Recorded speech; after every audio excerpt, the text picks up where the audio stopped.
Alors nous, passer du temps en nature, on adore ça. Puis pour en profiter vraiment, ça prend un environnement propre et en santé. Alors là, on vient d'arriver au Poisson Blanc et on s'est mis au défi de passer une fin de semaine éco-responsable. Ou le plus éco-responsable possible en tout cas. Parce que même si on a l'habitude d'être respectueux de la nature, il y a certains gestes qu'on va mettre en pratique pour la première fois, donc on va continuer à apprendre. Alors ouais, ça peut paraître étonnant, mais l'expérience elle commence à la maison en fait. Fait qu'on cuisine des petits plats et on les met dans des contenants réutilisables. Ça fait moins de déchets à déplacer, donc on en laisse moins sur place.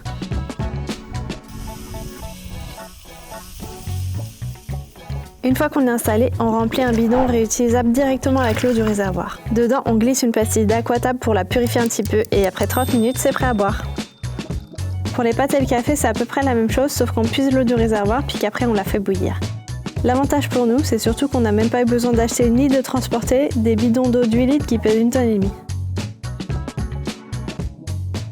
Le chili, on l'a congelé pour le transporter.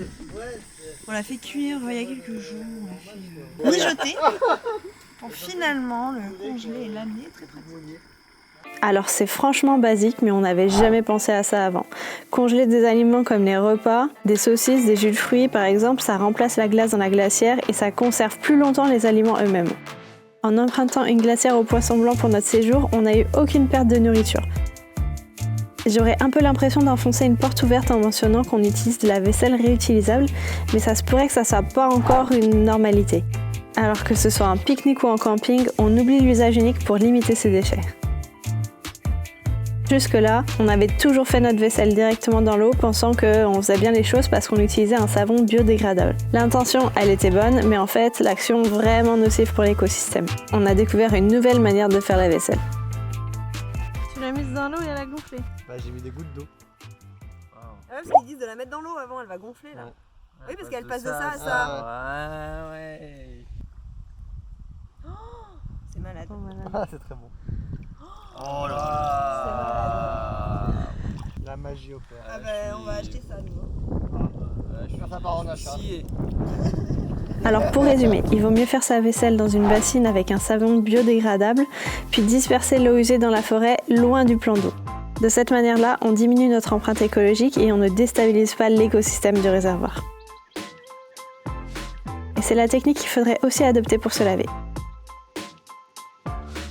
Évidemment, la question qui suit, c'est comment ça se passe pour les petits et plus gros besoins. Alors on utilise les toilettes sèches, et le papier toilette, lui, il va au feu.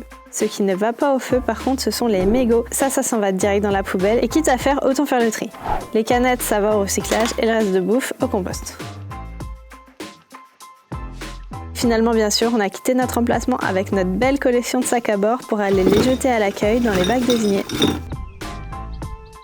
Au final, on pense avoir réussi à passer une fin de semaine la plus éco-responsable possible. En adoptant tous ces petits gestes, on a minimisé notre impact sur l'écosystème du Poisson Blanc et on a contribué à la préservation de la beauté naturelle de l'environnement. Fait que c'est avec le sentiment d'avoir participé à préserver cette belle île qu'on lui a dit à la prochaine en espérant la retrouver inchangée lors de notre prochaine visite.